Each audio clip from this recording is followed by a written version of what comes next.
अकबर, बीरबल और सच्चा न्याय। मुगल सल्तनत का गौरवशाली दरबार आगरा के फतेहपुर सीकरी में लगा हुआ था। शहंशाह जलालुद्दीन मोहम्मद अकबर अपने भव्य सिंहासन पर विराजमान थे। दरबार की कार्यवाही शांत थी, मगर हवा में एक अजीब सा तनाव महसूस हो रहा था। आज का मामला बेहद पेचीदा था। दो पड़ोसी, जो वर्षों से दोस्त थे, अचानक एक बड़े विवाद में फंस गए थे। विवाद एक साधारण से मिट्टी के घड़े को लेकर था। रामू का दावा था कि उसने अपने खेत में जुताई करते समय ये घड़ा पाया था, जबकि श्यामू का कहना था कि उसने वर्षों पहले वो घड़ा वही दबाया था और वो उसका है।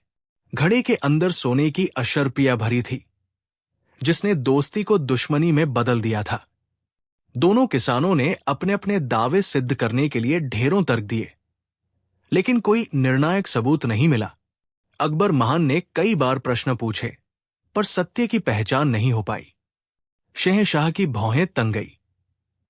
न्याय का तराजू किसी भी ओर नहीं झुक रहा था।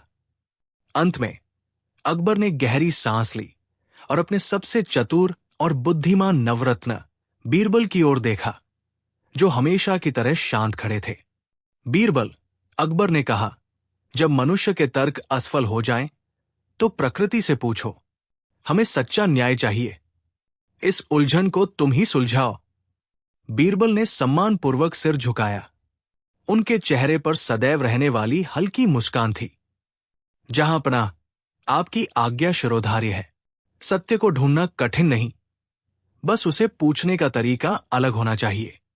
जब तर्क विफल होते हैं, तो हम लालच को ही गवाह बनाते हैं।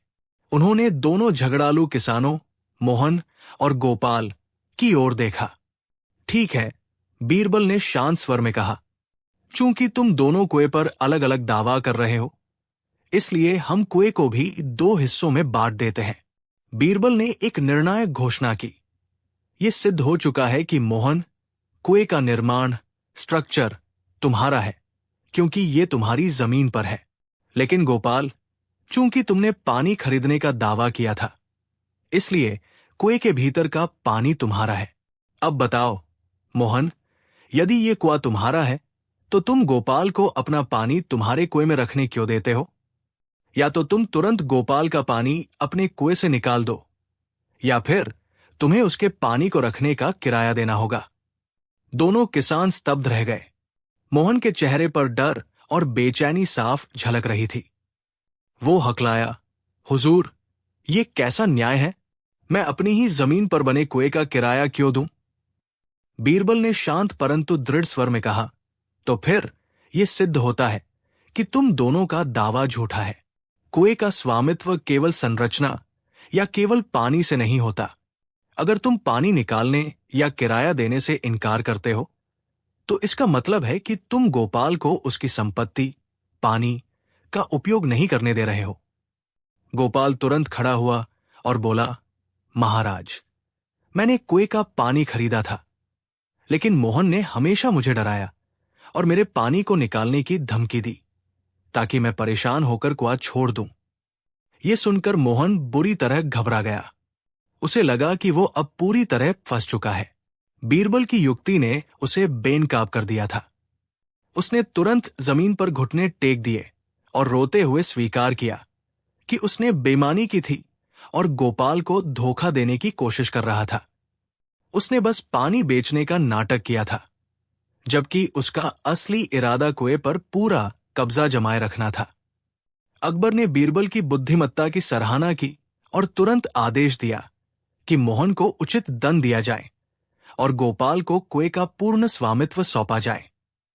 अकबर बादशाह बीरबल की हाजिर जवाबी और तर्क शक्ति से अत्यंत प्रभावित हुए। उन्होंने मोहन पर भारी जुर्माना लगाया और आदेश दिया कि जुर्माने की राशि गोपाल को क्षतिपूर्ति के रूप में दी जाए। साथ ही उसे बाजार में काम करने से कुछ दिनों के लिए प्रतिबंधित भी किया गया। बादशाह ने भरे दरबार में बीरबल की ओर देखते हुए कहा, बीरबल, तुम धन्य हो। तुमने एक बार फिर साबित कर दिया कि न्याय केवल कठोर नियमों में नहीं, बल्कि सच्ची बुद्धि और तार्किकता में निहित है। तुमने न केवल गोपाल का कुआं वापस दिलवाया, बल्कि लालच और धोखे की नींव को भी ध्वस्त कर दिया। गोपाल ने झुककर बादशाह और बीरबल का हार्दिक धन्यवाद किया। अब वो न केवल अपने कुएं का मालिक था, बल्कि उसे धोखेबाजी के खिलाफ लड़ने और जीतने का गहरा संतोष भी मिला था। दरबार तालियों की गड़गड़ाहट से गूंज उठा और सभी ने बीरबल की असाधारण समझ की प्रशंसा की। इस प्रकार बीरबल ने अपनी अनोखी युक्ति से एक जटिल विवाद को सरलता से सुलझा दिया और सच्चा न्याय सुनिश्चित किया। बादशाह अकबर ने एक गहरी सांस ली और मुस्कुराते हुए बीरबल की ओर देखा। उनकी आंखें गर्व से चमक रही थी। उन्होंने बीरबल की पीठ थपथपाई और कहा, बीरबल, तुमने आज एक बार फिर यह साबित कर दिया कि सत्ता की तलवार से कहीं अधिक शक्तिशाली न्याय की तराजू होती है, और उस तराजू को संतुलित रखने के लिए तुम्हारी जैसी असाधारण बुद्धि की आवश्यकता है। उन्होंने आगे कहा, तुम्हारा न्याय सिर्फ फैसला सुनाना नहीं होता, बल्कि लालच और छल की जड़ तक पहुंचना होता है। इस घटना से यह स्पष्ट हो गया कि आम जनता का भरोसा ऐसे ही विवेकपूर्ण और सच्चे न्याय पर टिका रहता है। अकबर ने तुरंत घोषणा की कि उस धोखेबाज व्यक्ति को उसकी करनी का उचित दंड दिया जाए। इसके पश्चात बादशाह ने गोपाल को पुरस्कार देकर विदा किया। पूरा दरबार बीरबल के प्रति श्रद्धा से भरा हुआ था और वे सभी समझ गए कि बीरबल को नवरत्नों में सबसे ऊंचा स्थान क्यों प्राप्त है। दरबार समाप्त होने के बाद भी बादशाह अकबर के चेहरे पर बीरबल के न्यायपूर्ण फैसले का संतोष स्पष्ट झलक रहा था। उन्होंने बीरबल को सम्मानपूर्वक अपने पास बुलाया। बीरबल, बादशाह ने कहा, मेरा खजाना सोने चांदी से भरा है, पर तुम्हारी जैसी विवेकपूर्ण बुद्धि कहीं नहीं मिलती। तुमने ये प्रमाणित किया कि न्याय केवल तर्क पर आधारित नहीं होता, बल्कि उसमें करुणा, निरीक्षण और मनुष्य के मन को पढ़ने की क्षमता भी शामिल होनी चाहिए। बीरबल ने विनम्रता से सिर झुकाया। जहांपनाह, यह आपकी न्यायप्रियता का ही प्रकाश है। सच्चा न्याय वही है जो पीड़ित को शांति दे और अपराधी को सुधार का अवसर। लालच अस्थायी होता है, परंतु सत्य हमेशा अटल रहता है। अकबर ने सहमति में सिर हिलाया। उस दिन के बाद दरबारियों ने यह संकल्प लिया कि वे भी बीरबल की तरह हर मामले को केवल कानूनी दृष्टिकोण से नहीं, बल्कि मानवीय दृष्टिकोण से देखने का प्रयास करेंगे, ताकि न्याय का दीपक हमेशा प्रज्वलित रहे। बीरबल की बुद्धिमत्ता की कहानियां राजधानी आगरा की गलियों में गूंजती रहीं। कुछ समय शांति से बीता, लेकिन बीरबल की ख्याति ने जल्द ही एक और जटिल समस्या को दरबार तक खींच लिया। इस बार मामला दो धनी व्यापारियों से जुड़ा था, जो एक अत्यंत दुर्लभ और बेशकीमती माणिक्य, रूबी, पर अपना अधिकार जता रहे थे। दोनों के पास दावे को सिद्ध करने के लिए पुख्ता दस्तावेज और विश्वसनीय गवाह मौजूद थे, जिससे न्यायाधीशों के लिए सच को पकड़ना असंभव हो गया था। मामले की जटिलता ऐसी थी कि दरबारी, जो हाल ही में मानवीय दृष्टिकोण अपनाने का संकल्प ले चुके थे, वे भी भ्रमित थे। ये केवल संपत्ति का विवाद नहीं था, बल्कि छल और सत्य के बीच की गहरी खाई थी। अंततः जब सभी कानूनी तर्क विफल हो गए, तो बादशाह अकबर ने एक बार फिर बीरबल की ओर देखा। उन्होंने कहा, बीरबल, कागजात और गवाह अक्सर झूठ बोल सकते हैं, पर एक सच्चे जौहरी की आंख माणिक्य को पहचान लेती है। इस मामले में आपको केवल न्याय का जौहरी बनना है और यह तय करना है कि लालच का मुखौटा किसने पहन रखा है। बीरबल ने सम्मानपूर्वक सिर झुकाया। जहांपनाह, आपका आदेश मेरे लिए चुनौती नहीं, बल्कि एक अवसर है। आपने ठीक कहा, झूठ की जड़ें कागजातों में नहीं, मन की गहराई में होती है। उन्होंने क्षण भर के लिए चुप्पी साधी और फिर दोनों वादी और प्रतिवादी को एकटक देखा। वे दोनों इस उम्मीद में थे कि बीरबल कोई जादुई मंत्र बोलेंगे। बीरबल ने घोषणा की, कानूनी दावपेंच समाप्त। अब मैं एक ऐसा मार्ग अपनाऊंगा जहां लालच स्वयं अपने जाल को बुनता है। मैं दोनों पक्षों को यह संपत्ति वापस सौंप देता हूं, मगर केवल परीक्षण के लिए। आप दोनों कल सुबह इसी संपत्ति के साथ एक निश्चित स्थान पर आइए। वहां मैं सच्चाई का बोझ मापने वाला हूं। दरबार में कानाफूसी शुरू हो गई। अकबर ने उत्सुकता से पूछा, सच्चाई का बोझ? ये कैसी कसौटी है बीरबल? बीरबल मुस्कुराए, जहां पनाह, दोषी व्यक्ति को एक छोटा सा पत्थर भी पहाड़ जैसा भारी लगता है, जबकि निर्दोष व्यक्ति बड़े से बड़ा भार सहजता से उठा लेता है। न्याय मन की शांति से आता है और मैं वही शांति मापने जा रहा हूं। अगली सुबह, जैसा कि बीरबल ने आदेश दिया था, विवादित संपत्ति, एक भारी लकड़ी का संदूक को शाही बगीचों के निकट एक खुले मैदान में रखा गया। बादशाह अकबर, बीरबल और कुछ दरबारी उत्सुकता से इस अनोखे न्याय के साक्षी बनने पहुंचे। दोनों दावेदार, जिनका नाम रामू, असली व्यापारी, और श्यामू, झूठा दावेदार था, संदूक के सामने तनाव में खड़े थे। बीरबल ने शांत स्वर में घोषणा की, रामू, तुम पहले इस संदूक को उठाओ और यहां से 20 कदम आगे चलो। रामू ने संदूक को सहजता से उठाया, हालांकि वो वास्तव में काफी भारी था। उसके चेहरे पर आत्मविश्वास और मन की शांति झलक रही थी। उसने 20 कदम पूरे किए और संदूक वापस रख दिया। अब बीरबल ने श्यामू की ओर देखा। अब तुम्हारी बारी, श्यामू। ध्यान रहे, ये सिर्फ लकड़ी का संदूक नहीं है, ये तुम्हारी आत्मा का बोझ है। श्यामू का रंग फीका पड़ गया। उसकी आंखें संदूक को देखकर ही सिकुड़ गई। वो कांपते हुए आगे बढ़ा, जैसे सामने रखा संदूक नहीं, कोई विशाल पर्वत हो।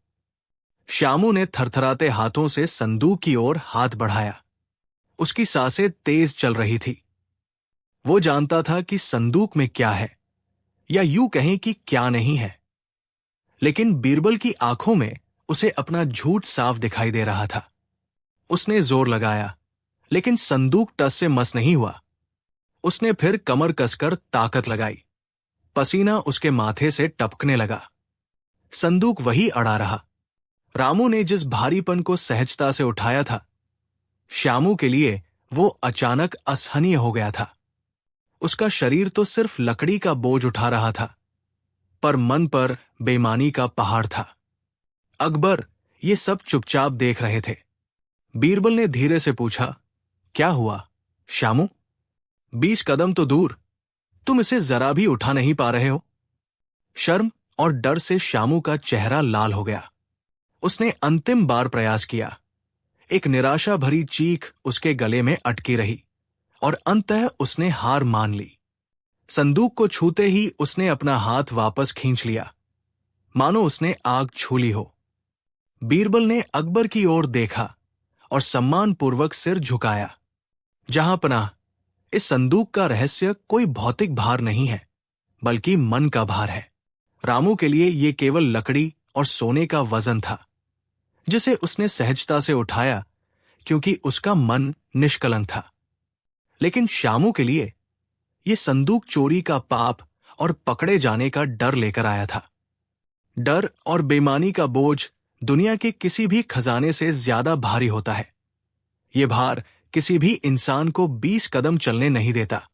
अकबर का मुखमंडल चमक उठा। बीरबल की बुद्धिमत्ता ने फिर एक बार गूढ़ सत्य को अत्यंत सरल तरीके से उजागर कर दिया था। उन्होंने तुरंत घोषणा की, सत्य सबके सामने है। श्यामू को तत्काल कारागार भेजा जाए और चोरी किए गए पूरे स्वर्ण पर रामू का अधिकार है। बीरबल, तुमने साबित कर दिया कि सच्चा न्याय केवल कानून या सबूत से नहीं, बल्कि मन की परख से होता है। रामू ने कृतज्ञता से बादशाह को झुककर सलाम किया। न्याय होते ही दरबार में एक शांति छा गई।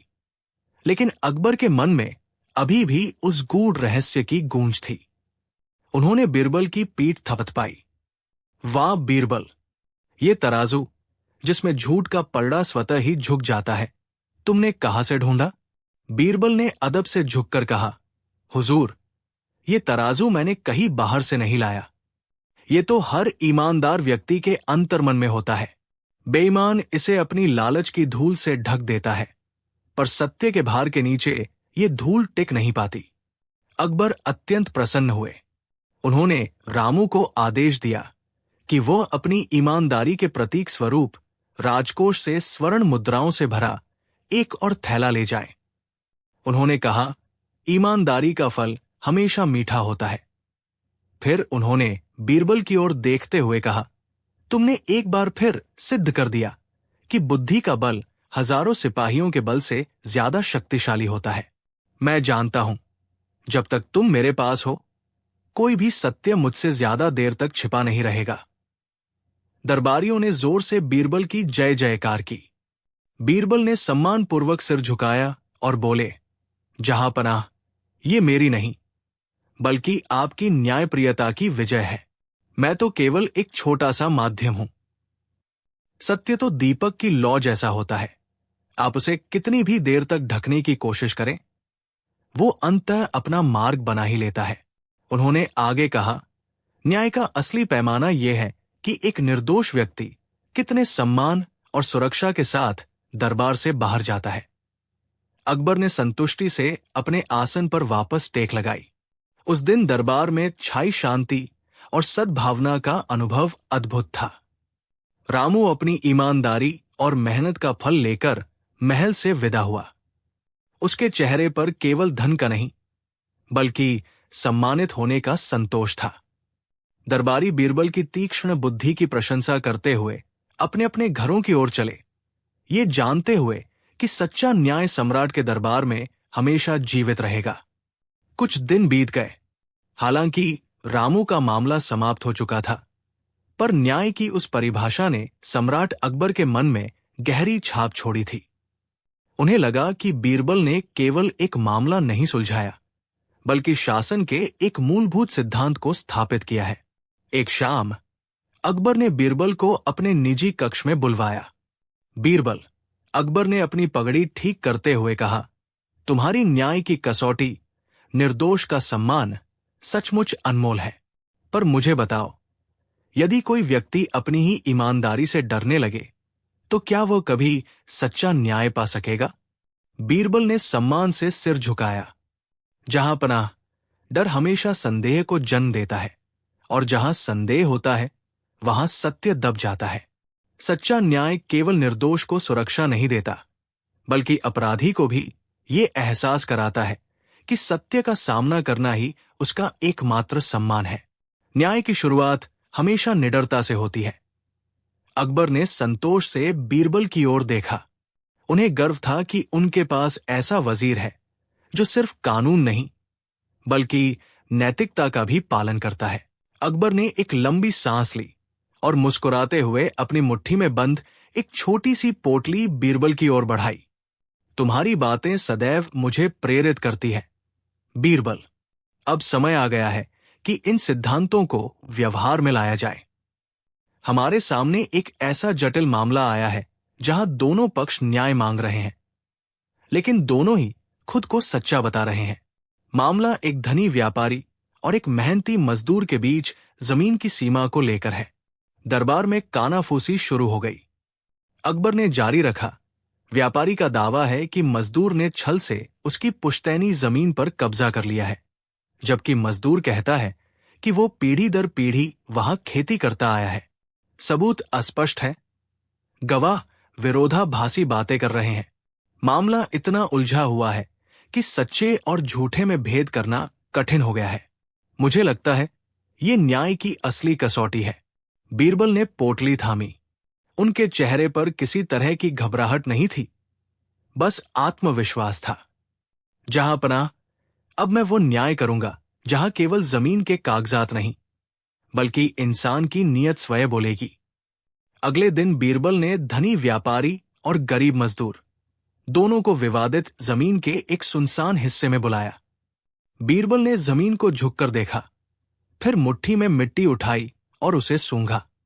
जहांपनाह, बीरबल ने अकबर की ओर देखते हुए कहा, न्याय की शुरुआत हमेशा जड़ से होनी चाहिए। ये जमीन वर्षों से किसके हाथों में रही है, ये इसकी खुशबू बताएगी।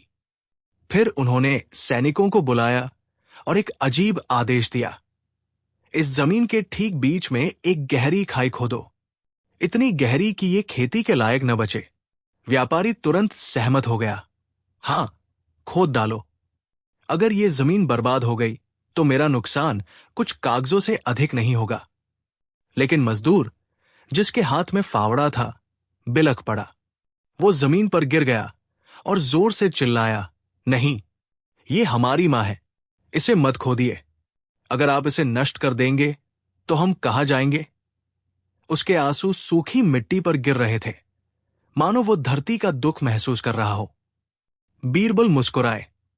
उन्होंने कहा, सच्चा हकदार अपने लाभ के लिए भी अपनी मां को कटते हुए नहीं देख सकता।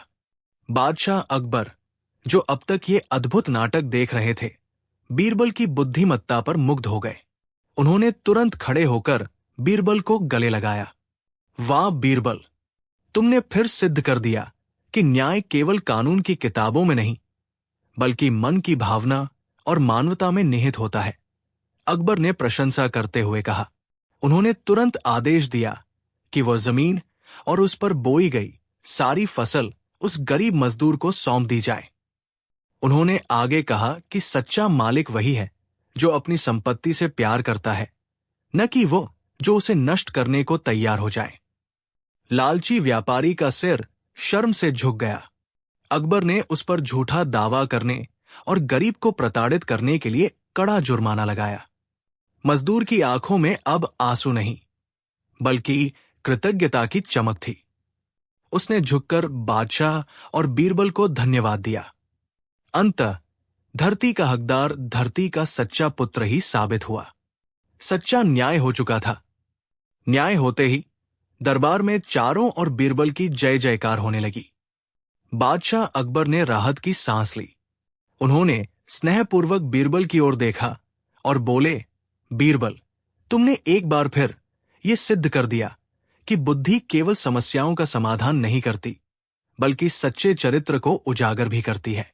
कौन अपनी संपत्ति से प्रेम करता है और कौन केवल उस पर अधिकार चाहता है, यह पहचानना तुम्हारा ही काम था। बीरबल ने शालीनता से झुककर कहा, जहांपनाह, यह आपकी न्यायप्रियता का ही फल है कि सत्य को सामने आने का अवसर मिला। धरती का हकदार वही है जो उसे सींचता है, न कि वह जो उसे केवल अपनी मिल्कियत समझता है। इस घटना ने दरबारियों को सिखाया कि त्वरित और उचित न्याय के लिए कानून के साथ साथ मानवता को भी समझना आवश्यक है। अकबर का दिल गर्व और शांति से भर उठा। उन्होंने तुरंत उस गरीब किसान के लिए शाही खजाने से कुछ अतिरिक्त सहायता भेजने का आदेश दिया। सच्चा न्याय अब पूर्ण रूप से स्थापित हो चुका था। Block vote. अकबर ने बीरबल की ओर स्नेह भरी नजरों से देखा। बीरबल, बादशाह बोले, तुम्हारी बुद्धिमत्ता और न्याय की पकड़ असाधारण है। तुम कानून की जटिलताओं में नहीं उलझते, बल्कि सीधे सत्य की जड़ तक पहुंचते हो। यह मामला केवल जमीन का नहीं था, बल्कि परिश्रम और ईमानदारी के सम्मान का था। उन्होंने अपनी उंगली से अपनी बेशकीमती पन्ना जड़ी अंगूठी उतारी। इस उत्कृष्ट न्यायपूर्ण निर्णय के लिए मैं तुम्हें यह विशेष भेंट देना चाहता हूं। उन्होंने अंगूठी बीरबल की ओर बढ़ाते हुए कहा, यह सम्मान का प्रतीक है, जो दर्शाता है कि एक राजा के लिए सबसे बड़ी दौलत उसकी प्रजा का विश्वास और उसके वजीर की सच्चाई है। बीरबल ने झुककर आभूषण स्वीकार किया और विनम्रता से कहा कि वे केवल अपने बादशाह की आज्ञा और धर्म का पालन कर रहे हैं। दरबार तालियों की गड़गड़ाहट से गूंज उठा और सभी दरबारी एक बार फिर बीरबल की चतुराई और त्वरित निर्णय क्षमता के आगे नतमस्तक थे। तालियों की गड़गड़ाहट धीमी पड़ने पर बादशाह अकबर ने अपनी सीट से उठकर बीरबल की ओर देखा। उन्होंने गंभीर और संतुष्ट स्वर में कहा, न्याय की कसौटी केवल नियम पालन नहीं, बल्कि वो संतुष्टि है जो पीड़ित को उसका खोया हुआ हक वापस मिलने पर मिलती है। जिस व्यक्ति के साथ अन्याय हुआ था, वो आगे बढ़ा और दोनों महानुभावों के चरणों में झुक गया।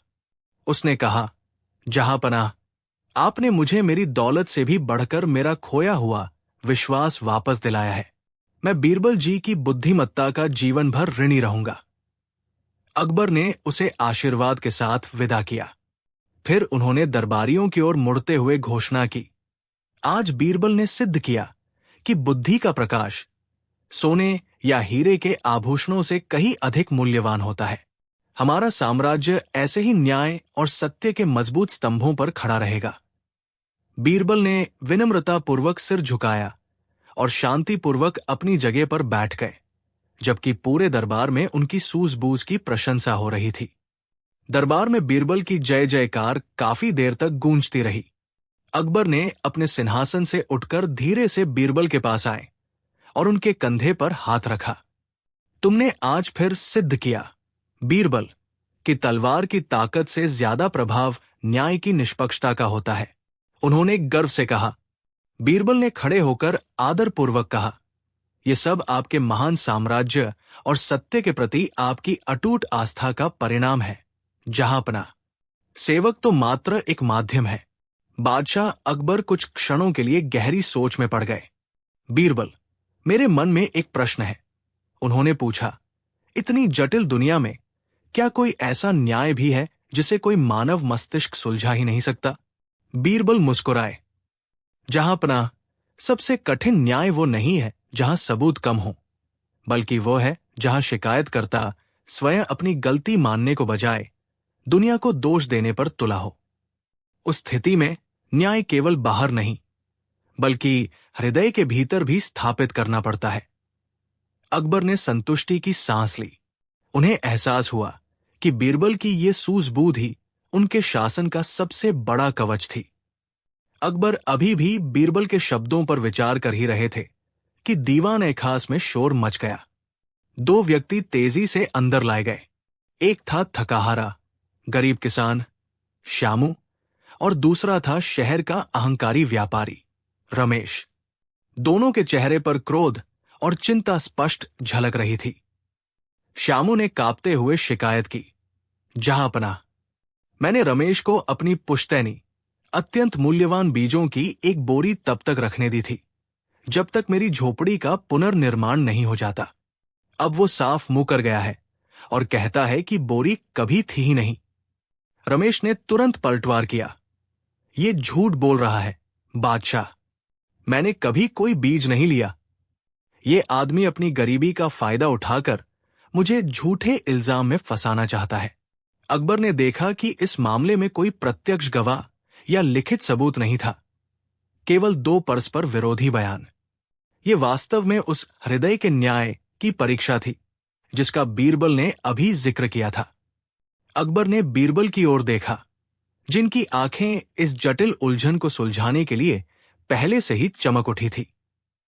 शांत हो जाओ, बीरबल ने धीमे स्वर में कहा। सत्य को बाहर निकालने के लिए हमें बीजों के बारे में कुछ और जानना होगा। बीरबल ने अपनी उंगलियों को मोड़ते हुए गरीब आदमी से पूछा, तुमने सेठ को कौन से बीज दिए थे और कब दिए थे? उस व्यक्ति ने तुरंत उत्तर दिया, हुजूर, 3 साल पहले। वे उत्तम किस्म के धान, चावल के बीज थे। मैंने मुश्किल समय में मदद के लिए दिए थे। बीरबल ने अपनी दाढ़ी सहलाई और गंभीर होते हुए सेठ से कहा, तुम कह रहे हो कि तुमने बीज लिए ही नहीं। किसान कह रहा है कि उसने दिए थे।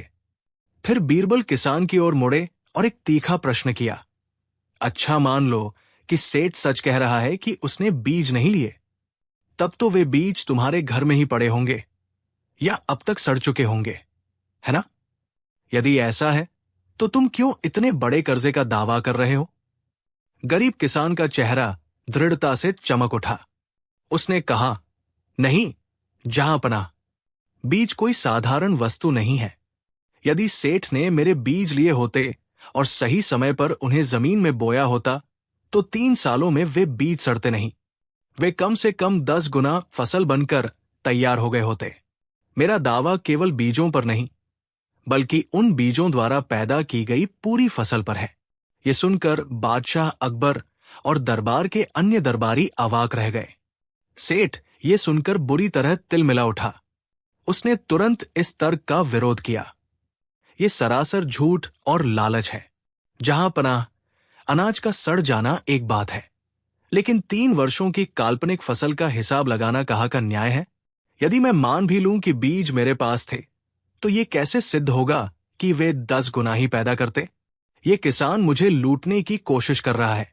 अकबर ने अपनी दाढ़ी सहलाते हुए गंभीर मुद्रा में कहा, किसान की बात में तर्क है, किंतु सेठ का विरोध भी उचित है। ये दावा सामान्य नहीं है। यदि हम भविष्य की फसलों पर न्याय करने लगे तो न्याय व्यवस्था जटिल हो जाएगी। उन्होंने बीरबल की ओर देखा, जो शांत खड़े सब सुन रहे थे। बीरबल, बादशाह ने कहा, तुम क्या सोचते हो? क्या कोई व्यक्ति उन चीजों के लिए मुआवजा मांग सकता है जो वास्तव में कभी अस्तित्व में ही नहीं आई? बीरबल ने आगे बढ़कर झुककर सलाम किया। हुजूर, न्याय हमेशा तर्क और प्रमाण पर आधारित होता है। किसान का दावा उचित है, लेकिन यह साबित करना जरूरी है कि सेठ का इरादा किसान की मेहनत को हड़पने का था। मुझे 1 दिन का समय दीजिए। मैं ऐसा समाधान प्रस्तुत करूंगा जिससे ये दूध का दूध और पानी का पानी हो जाएगा। अगले दिन सुबह होते ही बीरबल ने अपना जाल बिछाया। उन्होंने एक भरोसेमंद सिपाही को बुलाया और उसे सेठ के पास एक अजीब संदेश देकर भेजा। संदेश था, शाही अस्तबल के घोड़ों के लिए आने वाले कल के चारे की तत्काल आवश्यकता है, क्योंकि सेठ ने भविष्य में उस चारे की सप्लाई का वादा किया था। उन्हें तुरंत उसकी कीमत सोने के सिक्कों में अदा करनी होगी। यह सुनकर सेठ आग बबूला हो गया। वो तुरंत दौड़कर बीरबल के महल पहुंचा और चिल्लाया, ये कैसा मजाक है? जो चीज अस्तित्व में ही नहीं है, जिसका मैंने वादा भी नहीं किया, उसके लिए मैं भुगतान क्यों करूं? बीरबल मुस्कुराए। मैं जानता था कि आप यही कहेंगे, सेठ जी। अब दरबार में चलकर यही बात बादशाह सलामत के सामने भी कहिए। सेठ को तुरंत एहसास हो गया कि वो बीरबल के बिछाए जाल में फंस चुका है। न्याय की घड़ी करीब थी। सेठ और बीरबल तुरंत शाही दरबार पहुंचे। अकबर अपने सिंहासन पर विराजमान थे और किसान पहले से ही न्याय की प्रतीक्षा में खड़ा था। सेठ ने झुककर सलाम किया और तुरंत शिकायत करना शुरू कर दिया। जहांपनाह, यह सरासर अत्याचार है। बीरबल ने मुझसे भविष्य के चारे के लिए सोने के सिक्के मांगे हैं। वो चारा जो मैंने कभी किसी को नहीं बेचा, जिसका कोई अस्तित्व ही नहीं है। सेठ ने गुस्से में अपने हाथ हवा में लहराए।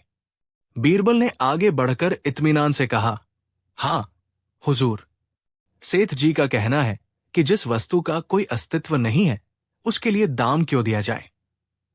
उन्होंने एक पल रुककर सेठ की ओर देखा तो सेठ जी, जब आपने गरीब किसान से भविष्य के चारे का वादा तोड़कर उसे धोखा दिया था, तब आपने उससे यह सवाल क्यों नहीं पूछा? क्या उस समय किसान का नुकसान अस्तित्वहीन था? दरबार में सन्नाटा छा गया। सेठ का चेहरा पीला पड़ गया। अकबर समझ गए कि बीरबल ने एक ही तर्क को पलटकर सच्चा न्याय कैसे स्थापित किया। यह सेठ के अपने ही जाल में फंसने का पल था। अकबर ने अपनी भारी आवाज में चुप्पी तोड़ी। उन्होंने गंभीर मुद्रा में बीरबल की बुद्धिमत्ता को सलाम किया। फिर सेठ की ओर मुड़े, जिसका सिर शर्म से झुक चुका था। सेठ जी, बीरबल का तर्क स्पष्ट है। बादशाह ने आदेश दिया, जब तुमने भविष्य के नाम पर किसान से लाभ कमाया, तो तुम्हें उसका उचित दाम भी चुकाना होगा। न्याय कहता है कि जिस धोखे से तुम बचना चाहते थे, वही अब तुम्हारी सजा बनेगा। मैं हुक्म देता हूं कि तुम न सिर्फ किसान को चारे का पूरा मूल्य दोगे, बल्कि उसे मानसिक कष्ट पहुंचाने के लिए दोगुनी राशि बतौर जुर्माना भी अदा करोगे। सेठ ने डर के मारे तुरंत अपना अपराध स्वीकार किया और कांपते हुए जमीन पर बैठ गया। गरीब किसान की आंखों में आंसू आ गए, पर वे दुख के नहीं, बल्कि सच्चे न्याय की प्राप्ति के थे। बादशाह अकबर ने संतुष्टि से बीरबल की ओर देखा। एक बार फिर, बीरबल, तुमने साबित कर दिया कि तर्क और ईमानदारी से जटिल समस्या का समाधान किया जा सकता है। पूरा दरबार बीरबल की जय जयकार करने लगा। बादशाह अकबर ने संतुष्टि से बीरबल की ओर देखा। एक बार फिर, बीरबल, तुमने साबित कर दिया कि तर्क और ईमानदारी से जटिल समस्या का समाधान किया जा सकता है। पूरा दरबार बीरबल की जय जयकार करने लगा। अकबर ने अपने सिंहासन से झुकते हुए बीरबल से पूछा, बीरबल, मैं जानना चाहता हूं कि तुमने ये कैसे जान लिया कि सेठ झूठ बोल रहा है? उसकी सहज स्वीकृति पर तुम्हें संदेह क्यों हुआ, जबकि वो किसान को धन देने को तैयार था? बीरबल ने हाथ जोड़कर उत्तर दिया, जहांपनाह, एक सच्चा और निर्दोष व्यक्ति अपनी ईमानदारी के लिए अंत तक लड़ता है। वो इतनी आसानी से धन देकर मामले को निपटाने का प्रयास नहीं करता। सेठ की तुरंत भुगतान की पेशकश ही उसका सबसे बड़ा अपराध थी। वो जानता था कि यदि मामले की जड़ तक जांच हुई तो उसका झूठ अवश्य खुल जाएगा। उसकी ये उदारता रही उसका सबसे बड़ा डर था। बादशाह अकबर बीरबल की इस तर्कसंगत व्याख्या से अत्यंत प्रसन्न हुए। उन्होंने घोषणा की कि बीरबल की बुद्धिमत्ता ही उनके राज्य की सबसे बड़ी संपत्ति है। न्याय मिलने पर गरीब किसान ने जमीन चूम ली और दरबार में शांति छा गई। अकबर ने तुरंत राजकोष के सिपाहियों को आदेश दिया कि वे सेठ को तत्काल बंदी बना लें और उसकी जब्त की गई संपत्ति का आधा भाग गरीब किसान को मुआवजे के तौर पर दें। किसान को उसकी जमीन के कागजात भी सम्मान सहित वापस सौंप दिए गए। बादशाह ने एक मोहर जड़ी स्वर्ण मुद्रा की थैली बीरबल की ओर बढ़ाते हुए कहा, तुम्हारा विवेक ही इस राज्य का मार्गदर्शक है। जहांपनाह जानता है कि सच्चा न्याय किताबों में नहीं, मनुष्य के चरित्र को परखने में छिपा होता है।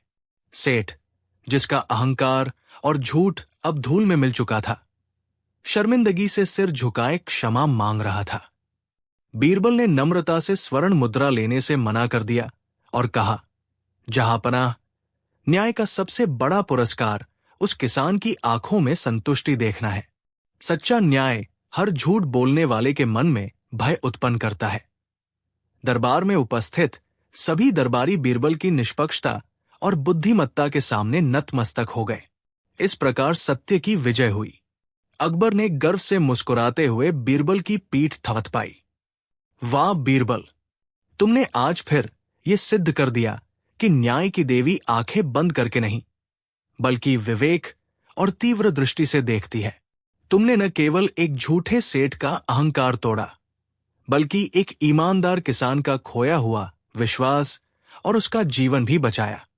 उन्होंने दरबार में उपस्थित सभी मंत्रियों की ओर देखा और गंभीर स्वर में कहा, यह घटना हम सभी के लिए एक महान सीख है। सच्चे शासक का काम केवल नियम और कानून लागू करना नहीं, बल्कि मनुष्य की नीयत और चरित्र को पहचानना है। ये गुण बीरबल में अद्वितीय है, इसीलिए वो मेरा सबसे प्रिय नवरत्न है। सारा दरबार न्याय की जय हो और जय हो बीरबल के नारों से गूंज उठा। शाम को जब दरबार बर्खास्त हुआ तो अकबर ने बीरबल को अपने निजी कक्ष में बुलाया और उन्हें सम्मान स्वरूप बहुमूल्य मोतियों की माला भेंट की। ये उस अमूल्य जीत का प्रतीक थी जो बीरबल ने केवल अपनी अद्भुत बुद्धिमत्ता के बल पर हासिल की थी। बीरबल ने अत्यंत विनम्रता से वो अमूल्य माला स्वीकार की। उन्होंने झुककर कहा, जहांपनाह, ये सम्मान मेरी नहीं, बल्कि उस सत्य और न्याय की है जिसकी स्थापना आप इस सल्तनत में करते हैं। आपकी प्रेरणा ही मेरी बुद्धिमत्ता का स्रोत है। अकबर उनकी सरलता से और भी अधिक प्रभावित हुए। जब बीरबल अपने निवास की ओर जा रहे थे तो दरबार के कुछ अन्य सदस्यों, विशेषकर कोषाध्यक्ष और मीर बख्शी के चेहरे पर ईर्ष्या का भाव स्पष्ट झलक रहा था। उन्हें बीरबल की ये लगातार बढ़ती प्रसिद्धि फूटी आंख नहीं सुहाती थी। उस रात उन्होंने गुप्त रूप से एक सभा की। उनका उद्देश्य स्पष्ट था, बीरबल के ज्ञान को चुनौती देना। उन्होंने निश्चय किया कि वे एक ऐसी जटिल समस्या पेश करेंगे जिसे सुलझाने में बीरबल विफल हो जाए और इस तरह बादशाह की नजरों में उनकी जगह कोई और ले ले। एक नया षड्यंत्र आकार लेने लगा था। अगले दिन सुबह दीवानाम पूरी तरह से भरा हुआ था। कोषाध्यक्ष और मीर बख्शी पहले से तैयार योजना के अनुसार मुस्कुराते हुए बादशाह अकबर के सामने पेश हुए। उन्होंने घोषणा की कि उनके पास एक ऐसा असाधारण और जटिल मामला है जिसका समाधान केवल सबसे बुद्धिमान व्यक्ति ही कर सकता है। उन्होंने एक धनी व्यापारी और एक साधारण कुम्हार को बुलाया। व्यापारी का दावा था कि उसने कुम्हार से एक उपजाऊ जमीन खरीदी थी। अब उस जमीन की खुदाई करते समय उसे एक बड़ा खजाना मिला। व्यापारी का कहना था कि चूंकि उसने जमीन खरीदी है, इसलिए उस जमीन के भीतर का खजाना भी उसी का है। वही कुम्हार का तर्क था कि उसने केवल ऊपरी सतह और खेती का हज बेचा था, जमीन में छिपा हुआ धन नहीं। दोनों के पास अपने अपने पक्ष में तर्क और पुराने दस्तावेज थे। अकबर इस अजीबोगरीब पहेली को सुनकर चकित रह गए। उन्होंने तुरंत बीरबल को ये जटिल सच्चा न्याय देने के लिए तलब किया। कुछ ही क्षणों में बीरबल दरबार में हाजिर हुए। बादशाह अकबर ने उन्हें पूरा विवाद विस्तार से समझाया। बीरबल ने व्यापारी और कुम्हार दोनों को शांत मुद्रा में सुना। दोनों के दस्तावेजों का बारीकी से निरीक्षण करने के बाद बीरबल ने एक गहरी सांस ली और मुस्कुराते हुए कहा, जहांपनाह, ये विवाद संपत्ति का नहीं बल्कि नियत की परीक्षा का है। उन्होंने पहले व्यापारी की ओर रुख किया और पूछा, जब आपने ये जमीन खरीदी तब आपका उद्देश्य केवल खेती करना था या जमीन में गड़े हुए किसी खजाने को प्राप्त करना? व्यापारी थोड़ा असहज हुआ पर उसने तुरंत उत्तर दिया कि उसका उद्देश्य तो खेती ही था। फिर बीरबल कुम्हार की ओर मुड़े, और अगर तुम कहते हो कि खजाना तुम्हारा है तो ये बताओ कि जब तुम वर्षों तक इस जमीन पर काम कर रहे थे तब तुमने ये धन स्वयं क्यों नहीं निकाला? कुम्हार निरुत्तर हो गया क्योंकि उसे खजाने के अस्तित्व की कोई जानकारी नहीं थी। बीरबल ने समझ लिया कि दोनों में से कोई भी उस खजाने का असली दावेदार होने की नीयत नहीं रखता था। अब उन्हें एक ऐसा समाधान ढूंढना था जो दोनों की संतुष्टि के साथ साथ राज्य के हित में भी हो। बीरबल ने राजा अकबर की ओर देखा और सम्मानपूर्वक कहा, हुजूर, मेरा न्याय तैयार है। ये धन न तो उस किसान का है जिसने इसे संयोगवश खोजा, और न ही उस कुम्हार का जिसकी जमीन के नीचे ये वर्षों से दबा था। ये निधि, खजाना सदियों पुरानी है और इसका कोई जीवित वारिस नहीं है। इसलिए शास्त्र और राजधर्म के अनुसार इस पर राज्य का अधिकार है। अकबर ने सिर हिलाया। बीरबल आगे बोले, लेकिन किसान को उसकी ईमानदारी का पुरस्कार मिलना चाहिए और कुम्हार को उसकी जमीन के पुराने हक का सम्मान। मेरा फैसला है कि इस खजाने का अधिकांश भागशाही खजाने में जमा किया जाए और दोनों को उनकी सच्चाई और राज्य के प्रति समर्पण के लिए 500 अशर्पिया इनाम में दी जाए।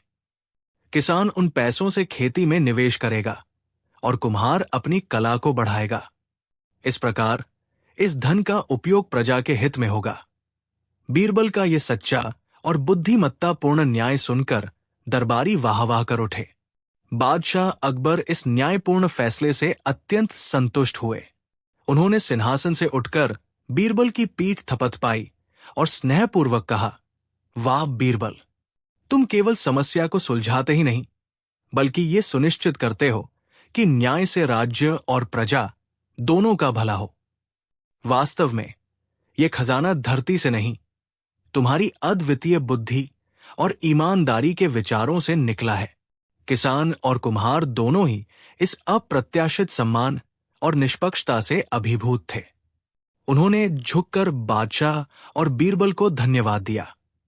कुम्हार ने कहा कि अब वो आराम से अपनी कला को बढ़ाएगा और किसान ने अपनी बची हुई जमीन को उपजाऊ बनाने का दृढ़ संकल्प लिया। इस घटना ने एक बार फिर सिद्ध कर दिया कि बीरबल का न्याय सिर्फ कानून की पालना नहीं बल्कि मानवता और बुद्धिमत्ता का मिश्रण होता है। दरबार में एक बार फिर बीरबल की जय जयकार हुई।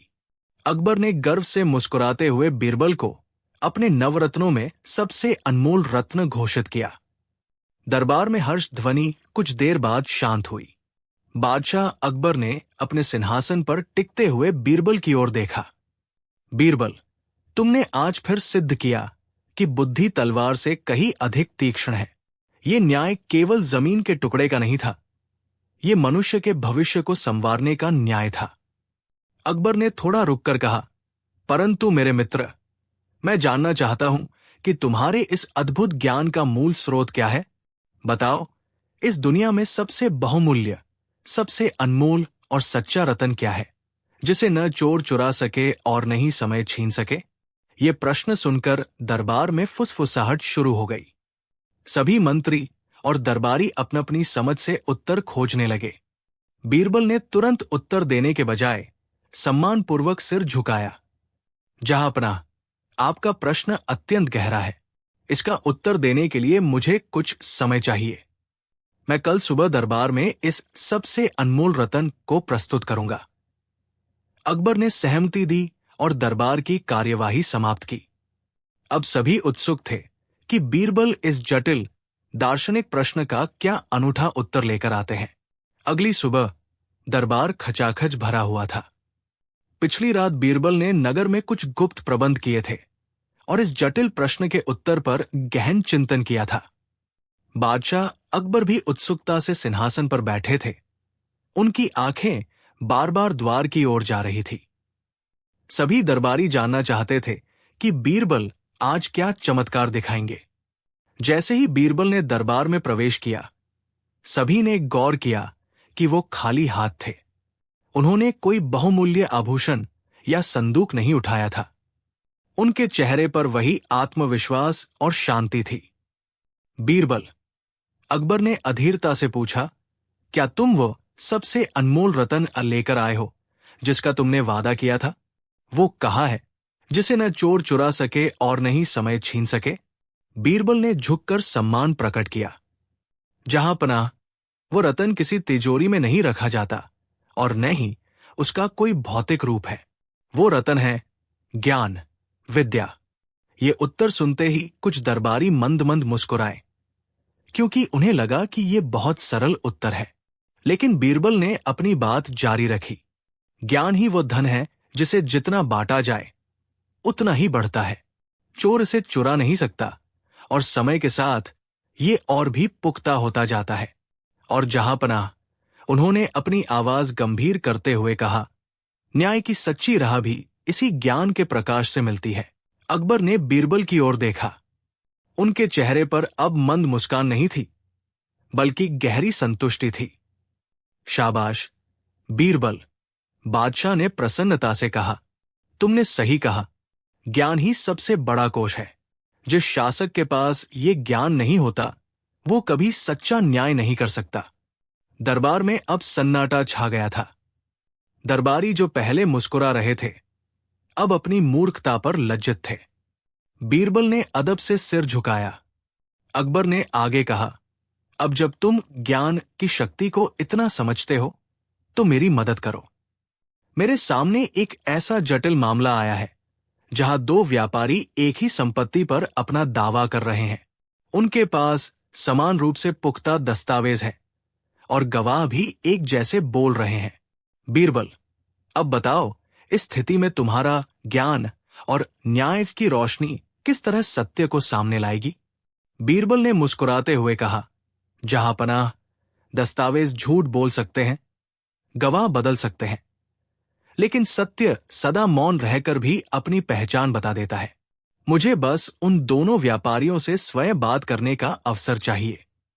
जहांपनाह ने बीरबल की बात पर तुरंत सहमति जताते हुए आदेश दिया कि दोनों दावेदार व्यापारियों को अगली सुबह दरबार में पेश किया जाए। बीरबल ने रात भर इस मामले पर विचार किया और सत्य तक पहुंचने की एक सीधी मगर मनोवैज्ञानिक युक्ति तैयार की। अगले दिन दोनों व्यापारी, जिनमें से एक शांत और दृढ़ दिख रहा था और दूसरा अत्यधिक आत्मविश्वास से भरा हुआ था, दरबार में लाए गए। बीरबल ने उन्हें ध्यान से देखा और औपचारिक पूछताछ शुरू करने से पहले एक सरल लेकिन मार्मिक प्रश्न पूछा। मान लीजिए कि ये संपत्ति जिस पर आप दोनों दावा कर रहे हैं, किसी दैवीय प्रकोप के कारण आज शाम तक जलकर राख हो जाती है। आप दोनों में से किसे सबसे अधिक दुख होगा? बीरबल ने पूछा। पहले व्यापारी ने तुरंत जवाब दिया, मुझे होगा, क्योंकि ये मेरा बहुमूल्य निवेश है और मेरे पास इसके कानूनी कागजात हैं। दूसरे व्यापारी ने लंबी सांस ली और कहा, हुजूर, मुझे नुकसान से ज्यादा दुख इस बात का होगा कि मेरी पुरखों की निशानी चली गई। ये केवल एक निवेश नहीं, मेरे बचपन की यादें हैं। बीरबल ने अपनी चाल चल दी थी और सत्य की पहली आहट सुन ली थी। बीरबल ने ये उत्तर सुनकर अपने हाथ जोड़े और बादशाह अकबर की ओर मुखातिब हुए। जहांपनाह, न्याय के लिए केवल कागजात ही जरूरी नहीं होते, बल्कि उस वस्तु से आत्मा का संबंध भी महत्वपूर्ण है।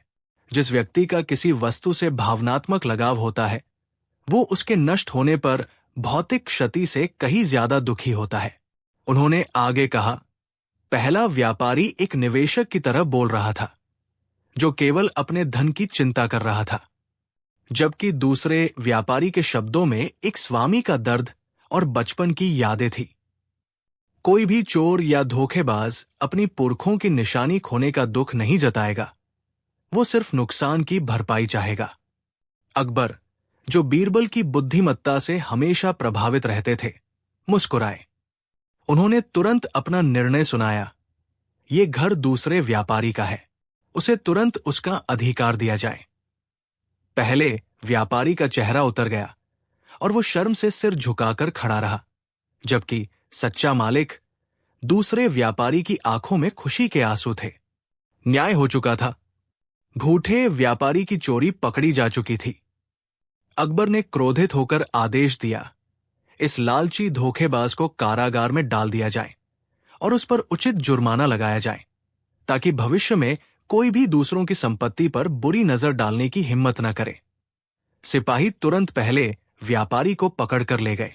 सच्चे व्यापारी ने भावुक होकर बादशाह और बीरबल को धन्यवाद दिया।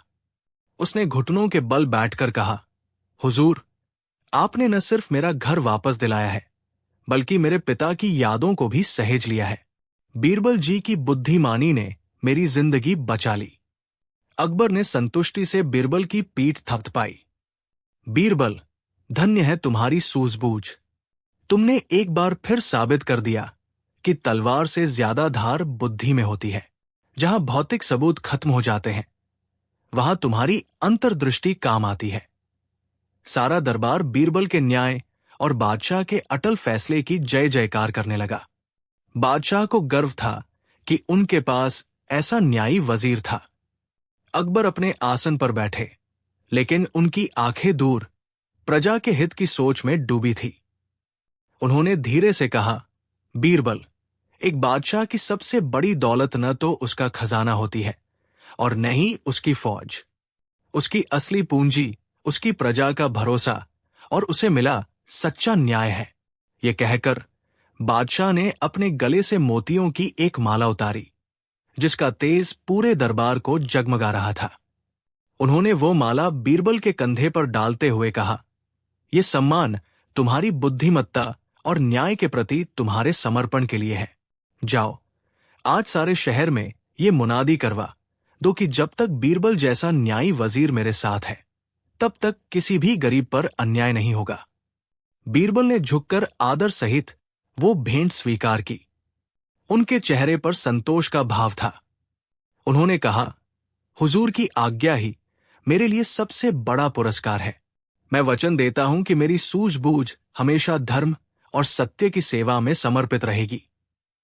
दरबार में उपस्थित सभी दरबारी और फरियादी इस दृश्य को देखकर बादशाह अकबर की उदारता और बीरबल की निस्वार्थता के आगे नतमस्तक हो गए। न्याय का ये पाठ उस दिन पूरे साम्राज्य के इतिहास में अंकित हो गया। हालांकि न्याय की राह कभी शांत नहीं रहती। कुछ ही हफ्तों में बीरबल की प्रतिष्ठा दूर दराज के राज्यों तक फैल गई। लोग कहते थे कि उसके दरबार में सत्य का प्रकाश कभी नहीं बुझता। एक सुबह जब दरबार भरा हुआ था, दो किसान लड़ते झगड़ते प्रवेश हुए। वे दोनों एक ही जमीन के टुकड़े पर अपना अधिकार जता रहे थे, जो कि सूखे के कारण बंजर हो चुकी थी, लेकिन अब वर्षा के बाद उपजाऊ दिखने लगी थी। पहला किसान रामदीन जमीन के कागजात दिखा रहा था, जबकि दूसरा मोहनलाल गांव के पुराने मुखिया के मौखिक गवाहों को सामने लाया। सबूत इतने उलझे हुए थे कि उन्हें सुलझाना कठिन था। दोनों ही किसान गरीबी और मजबूरी की दुहाई दे रहे थे।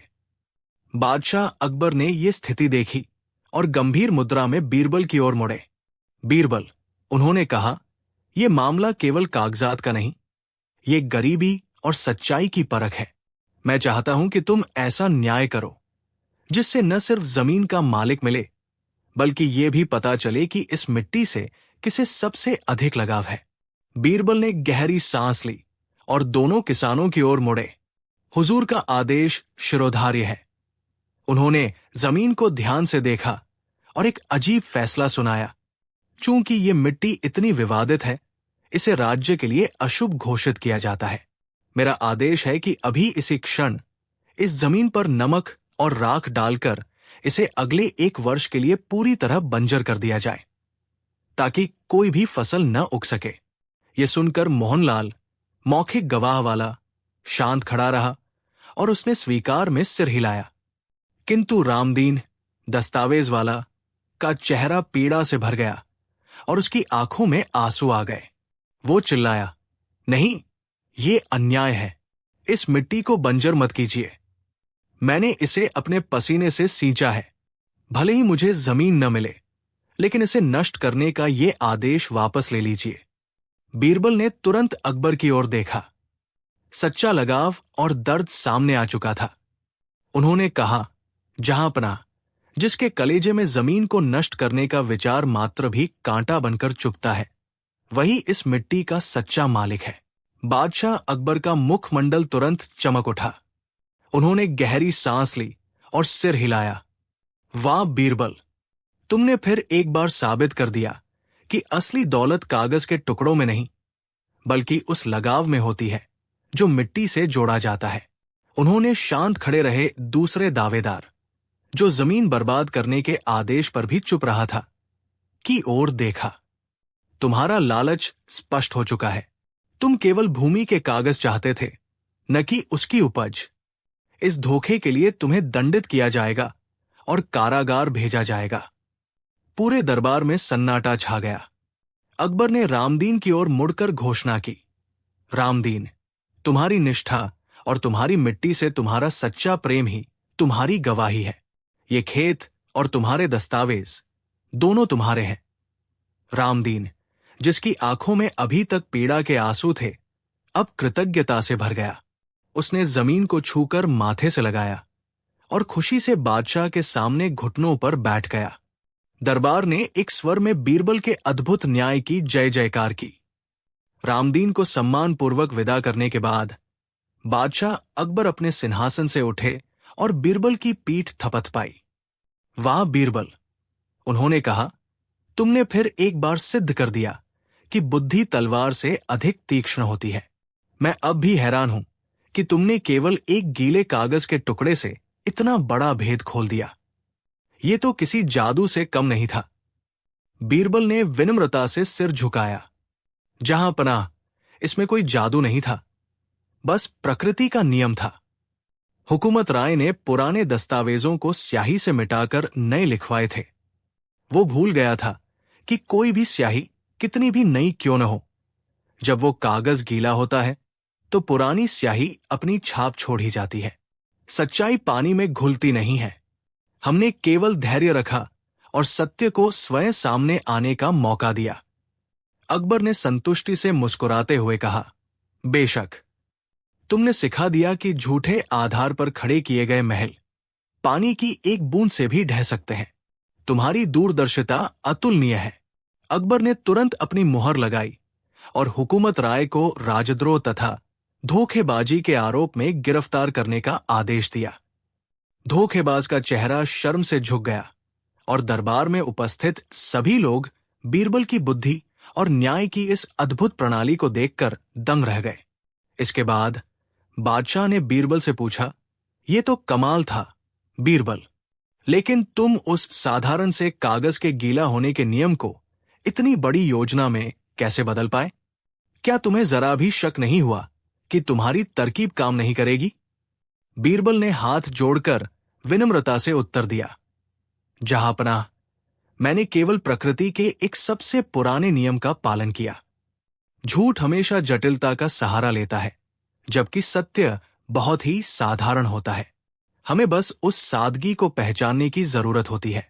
सच्चा न्याय कभी तेज तलवार से नहीं, बल्कि शांत अवलोकन और धैर्य से मिलता है।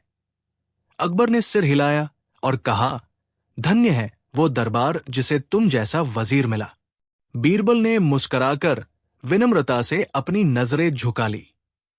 उनकी जीत केवल बुद्धिमत्ता की नहीं, बल्कि सत्य के प्रति उनके अटूट विश्वास की थी। अकबर ने फिर उस धोखेबाज व्यापारी की ओर देखा, जिसका चेहरा शर्म और भय से पीला पड़ चुका था। इसे तत्काल कारागार में डाला जाए।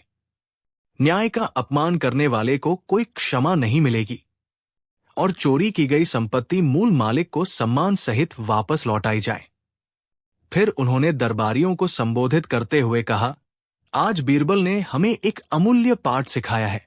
सत्य हमेशा पानी की तरह होता है, चाहे आप उसे कितना भी दबाने या छिपाने की कोशिश करें, वो अंततः अपना रास्ता ढूंढ ही लेता है। जटिलता माया है, सादगी ही सत्य है। दरबार बीरबल की जय जयकार से गूंज उठा और न्याय की जीत का शोर पूरे महल में फैल गया। अकबर जानते थे कि बीरबल की उपस्थिति उनके शासनकाल की सबसे बड़ी दौलत थी। बीरबल के प्रति अपना आभार व्यक्त करने के लिए सम्राट अकबर तुरंत अपने सिंहासन से उठे। उन्होंने बीरबल को अपने पास बुलाया और अपने गले की बहुमूल्य मोतियों की माला उतारकर उन्हें पहना दी। दरबार में उपस्थित सभी लोग ये दृश्य देखकर दंग रह गए। बीरबल, तुम केवल एक वजीर नहीं हो, अकबर ने स्नेह से कहा, तुम मेरी बुद्धि की आंख हो। ये माला तुम्हारे असाधारण ज्ञान की कीमत नहीं चुका सकती, लेकिन ये मेरा प्रेम और सम्मान व्यक्त करती है। भविष्य में भी जब भी कोई जटिलता आएगी, मुझे पता है कि सत्य का प्रकाश तुम ही दिखाओगे। बीरबल ने झुककर सम्मान स्वीकार किया। उन्होंने नम्रता से उत्तर दिया, जहांपनाह, आपका विश्वास ही मेरे लिए सबसे बड़ा पुरस्कार है। मैं तो बस आपकी प्रजा की सेवा में एक छोटा सा दीपक हूं। न्याय का मार्ग हमेशा सीधा होता है और आपकी आज्ञा से मैं उस पर चलने का प्रयास करता रहूंगा। उनकी सहज स्वीकार्यता और बुद्धिमत्ता ने अकबर का हृदय और भी मोह लिया। कुछ ही दिनों बाद दरबार में एक और अनोखी समस्या आई। दो पड़ोसी किसान रामू और श्यामू एक ही आम के पेड़ पर दावा कर रहे थे। वो पेड़ ठीक उनकी जमीनों की सीमा पर उगा था, जिसका फल दोनों की ओर झुकता था। रामू कहता, पेड़ की जड़ें मेरी जमीन में हैं, इसलिए ये मेरा है, जबकि श्यामू का तर्क था, फल ज्यादा मेरी ओर गिरते हैं, अतः पेड़ मेरा हुआ। अकबर बादशाह ने बहुत विचार किया, पर उन्हें कोई ऐसा समाधान नहीं सूझा जिससे दोनों पक्षों को पूर्ण न्याय मिल सके। सीमा का विवाद इतना सूक्ष्म था कि पारंपरिक नियम लागू नहीं हो रहे थे। परेशान होकर उन्होंने बीरबल की ओर देखा। बीरबल, ये विवाद साधारण राजस्व नियमों से परे है। अब तुम्हारी बुद्धिमत्ता ही इस पहेली को सुलझाएगी। तुम्हें सच्चा न्याय स्थापित करना होगा, जो किसी भी पक्ष को असंतुष्ट न करे। बीरबल ने तुरंत मामले की गंभीरता को समझा और मुस्कुराते हुए कहा, जहांपनाह, पेड़ के मालिक का पता लगाना बहुत सरल है। बीरबल ने तुरंत दोनों विवादित किसानों को दरबार में बुलवाया। एक किसान रामू, जो संपत्ति का दावा कर रहा था, और दूसरा श्यामू, जिसके आंगन में पेड़ लगा था। दोनों सम्राट के सामने खड़े हो गए। बीरबल ने घोषणा की, क्योंकि ये पेड़ किसी भी सीमा रेखा के नियम को मानने को तैयार नहीं है और न ही इसे जमीन की तरह बांटा जा सकता है, इसलिए सच्चा न्याय पाने का एक ही उपाय है। उन्होंने गंभीर होते हुए कहा, पेड़ को तुरंत जड़ से काट दिया जाए। इसकी लकड़ी और जो भी फल इस पर लगे हैं, उन्हें बराबर बराबर दोनों किसानों में बांट दिया जाएगा। विवाद ही समाप्त। ये सुनते ही रामू के चेहरे पर लालच भरी मुस्कान आ गई। वो तुरंत इस समाधान से सहमत हो गया। परंतु श्यामू, जिसके परिवार ने वर्षों तक उस पेड़ की सेवा की थी, अचानक जमीन पर बैठ गया। उसकी आंखों में आंसू थे। उसने हाथ जोड़कर विनती की, जहांपनाह, कृपया ऐसा न करें। भले ही मेरा हिस्सा उसे दे दिया जाए, पर पेड़ को मत काटिए। बादशाह अकबर, जो अब तक गंभीर मुद्रा में थे, श्यामू की ये मार्मिक पुकार सुनकर भीतर तक हिल गए। उनके होठों पर अचानक एक मुस्कान आई, लेकिन वो तुरंत ही छिप गई। उन्होंने बीरबल की ओर देखा, जो पहले से ही मंद मंद मुस्कुरा रहे थे। बीरबल ने सिर झुकाकर स्वीकृति दी। न्याय हो चुका था। अकबर ने जोरदार आवाज में घोषणा की, यही है सच्चा न्याय। जिस व्यक्ति को पेड़ के कटने की खबर सुनकर लालच नहीं बल्कि पीड़ा हो, वही उसका सच्चा मालिक हो सकता है। रामू का चेहरा, जो लालच से भरा था, अब पीला पड़ गया। अकबर ने कड़क कर कहा, रामू, तुम झूठे और लालची हो। तुम्हें केवल फल और लकड़ी चाहिए थी, पेड़ से स्नेह नहीं। उन्होंने तुरंत सिपाहियों को आदेश दिया कि रामू को दरबार से बाहर निकाल दिया जाए और श्यामू को उसका पेड़ उसके सारे अधिकार के साथ वापस सौंप दिया जाए। श्यामू ने कृतज्ञता से झुककर बादशाह और बीरबल को धन्यवाद दिया। श्यामू के जाने के बाद अकबर ने संतोष के साथ बीरबल की ओर देखा। बीरबल, बादशाह ने प्रशंसा भरे स्वर में कहा, तुमने एक बार फिर साबित कर दिया कि बुद्धि तलवार से अधिक शक्तिशाली है। पेड़ को काटने का यह अद्भुत नाटक तुम्हें कैसे सूझा? बीरबल ने शालीनता से सिर झुकाया। जहां पनाह, सच्चा प्रेम कभी भौतिक लाभ की चिंता नहीं करता। रामू ने तुरंत फल और लकड़ी के नुकसान के बारे में सोचा, जो उसका लालच था। लेकिन श्यामू की आंखों में उस पेड़ के जीवन और उसकी छाया के खो जाने का वास्तविक दुख था। सच्चा मालिक संपत्ति को वस्तु नहीं बल्कि जीवन का हिस्सा मानता है। अकबर ने गहरे विचार में डूबकर कहा, वास्तव में सच्चा न्याय केवल लिखित गवाहियों पर आधारित नहीं होता, बल्कि मन के गहरे भावों और सच्ची भावनाओं को भी पहचानता है। दरबार में उपस्थित सभी दरबारी बीरबल की बुद्धिमत्ता की जय जयकार करने लगे और इस घटना ने सदियों के लिए न्याय का एक नया मानदंड स्थापित कर दिया।